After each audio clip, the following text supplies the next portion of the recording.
चलिए आज हम लोग सेंस ऑर्गन्स के बारे में पढ़ते हैं। सेंस ऑर्गन्स हम उसे कहते हैं जिससे हम किसी भी चीज को महसूस करते हैं और चीजों को समझते हैं।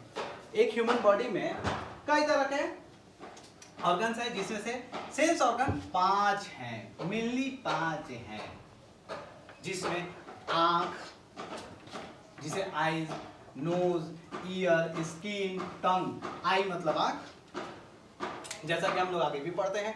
आज हम लोग सबसे पहले नोज के बारे में पढ़ते हैं। नोज का मतलब नाक। यह कार्टिलेज का बना होता है। कार्टिलेज वैसी हड्डियों कहते हैं जो काफी मुलायम होती है, और नाक की जो निचली हड्डी, नाक की जो सबसे नीचे जो नोटी के पास होती है वो कार्टिलेज की बनी होती है, लेकिन बाकी ऊपर के पार्ट बोन के बने होते हैं, जो हार्ड मसल्स के बने होते हैं। हमारे नाक में 500 करीब हमारे नाक में हेयर होते हैं। इसका एक मुख्य कार्य है, हमारे नाक में 500 हेयर और एक म्यूकस पाया जाता है जो बोन के पास होता है, और यह हेयर कार्टिलेज के पास पाया जाता है।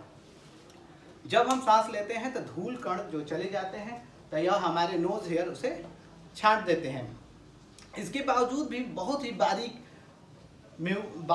धूल कण जो होते हैं, बैक्टीरिया होते हैं, यह अंदर की ओर चले जाते हैं और म्यूकस से चिपक कर हम लोग यह इकट्ठा हो जाते हैं और सुबह हम लोग इसे निकाल देते हैं। यह म्यूकस, जिसे हम बोलचाल के भाषा में हम लोग नेटा बोलते हैं। आते हैं और समझते हैं।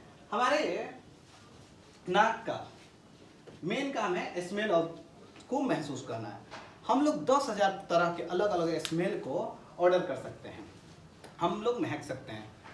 इसके अलावा हम लोग यह भी समझ सकते हैं कि इस चीज को स्मेल करने के लिए, माने किसी भी स्मेल को अलग अलग फॉर्म में पकड़ने के लिए हमारे नाकों में ऑयल फैक्ट्री के 1000 नर्व्स होते हैं।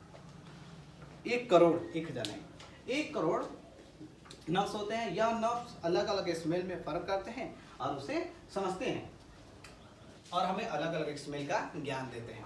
म्यूकस पूरी तरह से चिपचिपा होता है, इसीलिए जो बारीक कण बैक्टीरिया अगर अंदर जाते हैं तो इसी के अंदर चिपक जाते हैं, और जिससे हम लोग साफ करते हैं। हमारे नाक का मेन फंक्शन रिस्पिरेशन करना है, यानी कि रिस्पिरेशन नहीं, ब्रीदिंग करना इसका मेन काम है। रिस्पिरेशन थोड़ा सा अलग है। रिस्पिरेशन का अर्थ होता है जब हमारा ऑक्सीजन ग्लूकोज से मिलकर एनर्जी फॉर्म कर दे। लेकिन ब्रीदिंग को समझ लेते हैं थोड़ा सा। हमारा जो रिस्पिरेशन है, यानी ब्रीदिंग, हम लोग जो सांस लेते हैं, तो रिस्पिरेशन एक ऑक्सीडेशन रिएक्शन है। ऑक्सीडेशन रिएक्शन वह रिएक्शन होता है जिसमें वह ऐसा रिएक्शन जिसमें ऑक्सीजन भाग ले ले। ऑक्सीजन जब मिल जाए और तब एनर्जी निकले, उससे ऑक्सीडेशन रिएक्शन करते हैं। साथ ही यह कैटाबोलिक होता है, क्योंकि इसमें ग्लूकोज का ब्रेकडाउन होता है। जब ऑक्सीजन हमारे ग्लूकोज से मिलता है तो साथ में CO2 गैस को प्रोड्यूस करता है। इसीलिए हम जब सांस लेते हैं तो हम लोग CO2 गैस को निकालते हैं, जबकि लेते ऑक्सीजन है। इसी तरह ब्रीदिंग जब हम करते हैं तो ब्रीदिंग में हम लोग जिसे इंस्पायरेशन, जैसे टेक आउट करें, टेक इन। जब हम लोग सांस को लेते हैं, अंदर लेते हैं, तो उसे कहते हैं इंस्पायरेशन या इनहेलेशन। और जब हम सांस छोड़ते हैं, टेक आउट, आउट यानी बाहर निकालते हैं, उसे कहते हैं एक्सपायरेशन या एक्सहेलेशन। जब हम सांस लेते हैं तो वायु, क्योंकि हम सांस लेते हैं तो हवा अंदर जाती है, जिसमें नाइट्रोजन 78% और ऑक्सीजन 21% जाती है। इसके साथ साथ CO2 0.03% के आसपास जाती है। आज के टाइम में CO2 की मात्रा बढ़ गई, इसलिए कुछ ज़्यादा जाती है। लेकिन जब हम निकालते हैं, जब हम लोग ब्रीथ आउट करते हैं, तब 78% जो कि नाइट्रोजन गया होता है वो पूरी तरह से निकल जाता है, जबकि ऑक्सीजन मात्र 17% ही निकल पाता है।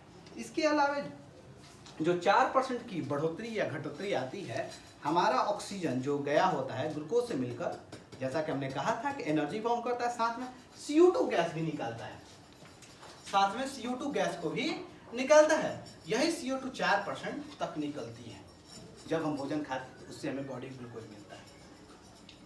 इसके अलावा कुछ बेसिक बात और जान लेते हैं कि जो लोग पहाड़ों पर चढ़ाई करते हैं, जो बहुत ऊपर चढ़ते हैं, तो उनके ऑक्सीजन के सिलेंडर ले जाते हैं। उन सिलेंडरों में ऑक्सीजन के साथ साथ नाइट्रोजन भी मिलाया जाता है, क्योंकि जैसे हम ऊपर जाते हैं हवा पतली होती जाती है, उसमें परसेंटेज में कमी आ जाती है, उसके क्वालिटी मात्रा में, उसके क्वालिटी कारण ऑक्सीजन जैसे जैसे हम ऊपर जाते हैं ऑक्सीजन में कमी आती जाती है। उस कमी को पूरा करने, उसके माने कि ऑक्सीजन यानी एयर के वॉल्यूम को बनाए रखने के लिए हमें उसमें नाइट्रोजन मिलाना पड़ता है। यदि हम नाइट्रोजन को ना मिलाएं तो हवा काफ़ी हल्की हो जाएगा और हमारे लंग्स फट जाएंगे। इसी तरह हम जब समुद्र में जाते हैं तब भी यदि हमें समुद्र में कुछ गहराइयों तक जाना हो तो उसमें भी ऑक्सीजन और नाइट्रोजन को मिलाना पड़ता है। लेकिन हम जैसे जैसे 300 के पार 300 फीट से भी नीचे अगर हम जाने लगे तो वैसे वैसे में हमें सिलेंडरों में ऑक्सीजन के साथ साथ हीलियम भी मिलाना पड़ता है। हीलियम हालांकि हल्का गैस होता है, यह ऊपर आने में भी मदद करता है। इसी तरह जो लोग आईसीयू में भर्ती होते हैं वेंटिलेटर पर, और जो जैसे हॉस्पिटल में हम देख सकते हैं कि जैसे कोरोना में हम देखेंगे कि बहुत सारे लोगों को वेंटिलेटर लगे हुए थे जिसमें ऑक्सीजन के साथ साथ हम लोग हाइड्रोजन गैस को भी मिलाते हैं। इस तरह से हमें अलग अलग जगहों पर जाने के लिए ऑक्सीजन की अलग अलग मात्रा को ले जाना पड़ता है। हालांकि हम नॉर्मली धरती पर इस तरह से ब्रीदिंग कर लेते हैं। रिस्पिरेशन हालांकि बॉडी में 2 पार्ट में होता है, जैसे कि एक तो हमारे सांसों द्वारा जाता है, जैसा कि आप वीडियो में देख सकते हैं। जैसे कि जब हम सांस लेते हैं तो नोजल कैविटी से होते हुए ब्रोंकी, ब्रोंकियोलिस, एल्वियोली हमारा लंग्स में फूलता और जो पचकता है। हालांकि जैसा कि आप वीडियो में ये देख सकते हैं, क्या एल्वियोली वह पार्ट होता है जिसमें लास्ट ऑक्सीजन जाता है। एल्वियोली से ऑक्सीजन ब्लड से जुड़ा रहता है, वहाँ पे हीमोग्लोबिन अवेलेबल होता है और हीमोग्लोबिन जैसे कि एल्वियोली हीमोग्लोबिन को ही यानी कि ब्लड को ही ऑक्सीजन दे देता है और CO2 उससे लेकर बाहर निकालते रहता है। यह फंक्शन होते ही रहता है। इस तरह से हम लोग आगे चलते हैं और स्किन के बारे में समझते हैं। हमारा दूसरा जो सेंस ऑर्गन्स है स्किन है, क्योंकि कोई भी चीज़ को हम लोग महसूस ना दिखाई देने वाली या दिखाई देने वाली स्किन से करते हैं। जब भी हमें कोई चीज़ छूती है इसमें हजारों नर्व्स लगे होते हैं, बहुत सारे न्यूरॉन्स जो ब्रेन को सिग्नल पहुंचाते रहते हैं। तो यह सबसे बड़ा पार्ट है। इसलिए स्किन, जो लोग स्किन की स्टडी करते हैं यानी कि study of skin is called dermatology. जो स्किन का अध्ययन करता है उसे डर्मेटोलॉजी कहते हैं। हमारा स्किन 2 तरह की चीज़ों से मिलकर बना है, एक होता है एपिडर्मिस, एक होता है डर्मिस। एपिडर्मिस स्किन के ऊपर वाले भाग को जिसे हम देख सकते हैं कहते हैं। कुछ लोग काले होते हैं, कुछ लोग गोरे होते हैं, सब इसी से होता है। इसमें ब्लड रिसेप्टर्स नहीं होते हैं, यानी कि इसमें खून नहीं, इसीलिए थोड़ा बहुत कभी छील जाए तो एक सफ़ेद पानी जैसा आता है, खून नहीं निकलता है। इसके 5 लेयर होते हैं, हमारे स्किन के 5 लेयर हैं। हालांकि और इसमें मेलेनिन पाया जाता है। ठीक एपिडर्मिस के नीचे मेलेनिन का लेयर होता है, मेलेनिन के बाद फैट का लेयर होता है। यह मेलेनिन हमें यूवी रे से भी बचा लेता है और इसी की वजह से हमारा स्किन डार्क होता है। जब हम धूप में जाते हैं और यूवी लाइट जब धूप पड़ती है इस पर तो मेलेनिन धीरे धीरे बाहर की ओर आता है और हमारी त्वचा काली होती जाती है। जिन लोगों में मेलेनिन नहीं होता है उन्हें कैंसर होने की संभावना सबसे ज़्यादा होती है, यानी गोरे लोगों में कैंसर होने की संभावना बहुत ज़्यादा है। इसी मेलेनिन पर जब धूप पड़ती है तो यह विटामिन डी को फॉर्म कर देता है, तो धूप विटामिन डी अवेलेबल कर देता है। फिर साथ में इस स्किन के एक नीचे फैट का लेयर होता है, यह हमें ठंडा और गर्मी कह रहे हैं ठंडे से बचा लेता है। बहुत सारे जानवर ऐसे होते हैं जिनको चर्बी की आवश्यकता पड़ती है, जैसे पेंगुइन, सील। इस स्किन में स्वेट ग्लैंड भी होते हैं जो स्वेट निकालते हैं। स्वेट ग्लैंड इसी स्किन पर होते हैं। स्वेट में लाइसोजाइम पाया जाता है जो हमारे कीटाणु बैक्टीरिया को भी मारता है। साथ में यह हमें, जैसा कि हम कहे थे, ये प्रोटेक्ट कर लेता है। क्यों? यूवी रे से, अल्ट्रावायलेट। जिन लोगों के स्किन गोरे होते हैं उन पे यूवी रे यानी कि चर्म रोग होने की संभावना ज़्यादा होती है। हमारे स्किन की वजह से बॉडी का टेम्परेचर यानी स्किन का टेम्परेचर 37 डिग्री सेल्सियस में होता है और 98 डिग्री फ़ारेनहाइट में होता है। हमारा स्किन कई तरह की चीज़ों को ऑब्जर्व करता है, जैसे क्रीम, मेडिसिन। जैसे कि हम लोग कोई मलहम वगैरह लगाते हैं घाव हो जाने पर, हमारा स्किन उससे ऑब्जर्व कर लेता है। ऑयल जो हम लोग लगाते हैं बचपन में वो भी हमारा स्किन ऑब्जर्व कर लेता है। पसीना निकालने का काम करता है, एक्सक्रेशन भी इसका काम है, ऑब्जर्वेशन भी करता है। हमारा स्किन इतना बड़ा है जिसे पूरे टेनिस कोर्ट को ढका जा सकता है, काफ़ी बड़ा होता है।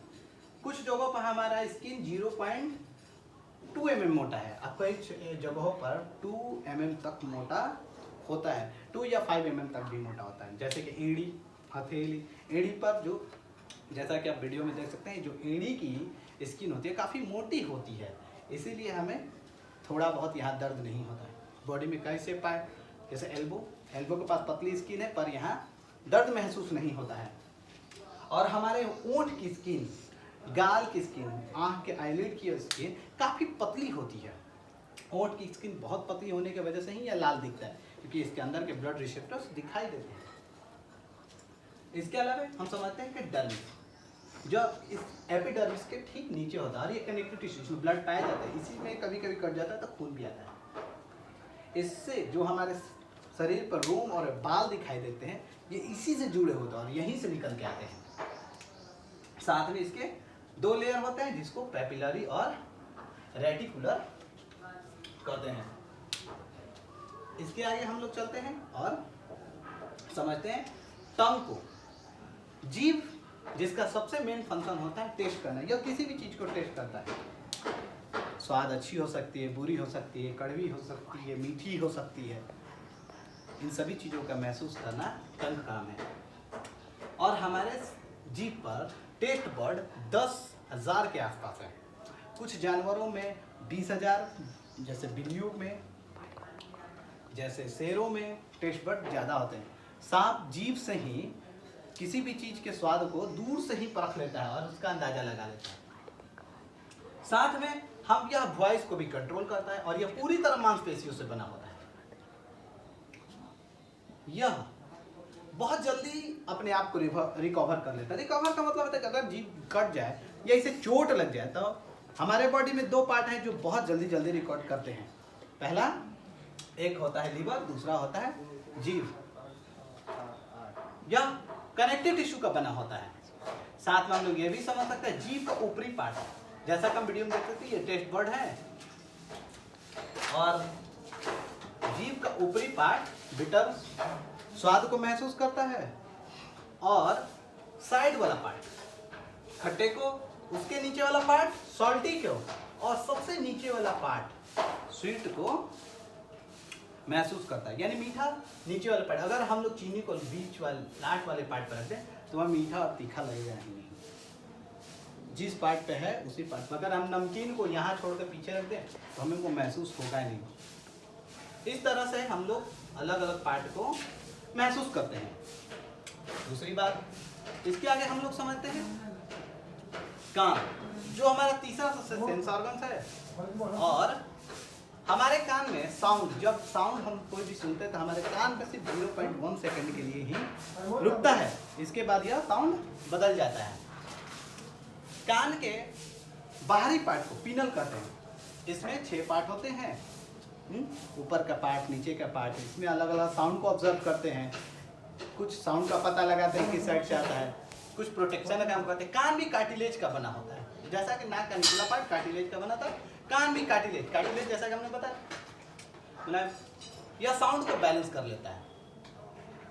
साथ में यह रेसिडुअल ऑर्गन होता है, जैसे इसका बैलेंस करना है, साउंड को तेज कम, इस सब को बैलेंस करता है।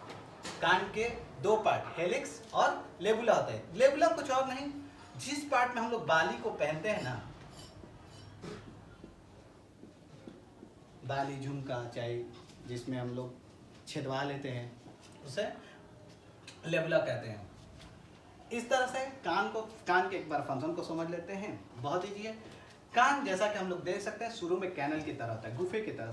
साउंड सबसे पहले इसमें चली जाती है। इसके बाद यह ईयर ड्रम, जैसा कि आप वीडियो में देख सकते हैं, यह झिल्ली नुमा होता है। ये मांसपेशी की बहुत पतली झिल्ली होती है। ये साउंड की फ्रीक्वेंसी को बढ़ा देता है, इस साउंड की फ्रीक्वेंसी को बढ़ा देता है। इसके बाद साउंड यहाँ से होते हुए ऑसिलियस के पास पहुँच जाता है। यहाँ पर 3 तरह की हड्डियाँ हैं, मीनियस, इंकस और स्टेपिस, जिसको हम लोग शॉर्ट फॉर्म में मीन्स भी कहते हैं, मीनियस, इंकस और स्टेपिस। स्टेपिस हमारे शरीर की सबसे छोटी हड्डी होती है। स्टेपिस हमारे शरीर की सबसे छोटी हड्डी होती है। यह थोड़े से साउंड को भी ज़्यादा फ्रीक्वेंट करके मैंने फ्रीक्वेंसी बढ़ा देती है और इसे कोकिला के पास पहुंचा देती है। कोकिला उस फ्रीक्वेंसी को और ज़्यादा बढ़ाकर उसका सिग्नल कार्पोरा तक पहुंचा देती है, कार्पोरा ब्रेन तक पहुंचा देता है और इससे हम लोग साउंड कहाँ से आती है, किस तरह की साउंड है या उस साउंड में कौन से शब्दों का प्रयोग किया गया है, ये सब हमें पता चल जाता है। कोकिला में लिक्विड भरा होता है और कुछ नहीं, इसलिए साउंड को काफ़ी ज़्यादा बढ़ा देती है। इस तरह के अलावा एक सेंस ऑर्गन्स हो गया जिसे आई को हम लोग थोड़ा और डिटेल से पढ़ेंगे, क्योंकि आई कई तरह के मसल से बने होते हैं। उसमें कई पार्ट है, जैसे लेंस, कॉर्निया, रेटिना वगैरह होते हैं। कुछ पार्ट होते हैं जिसमें खून नहीं पड़ता है, पहुंचता है, जैसे कि रेटिना। कुछ पार्ट में पहुंचता है। इस बात को हम लोग आगे पढ़ेंगे। आज के लिए इतना ही।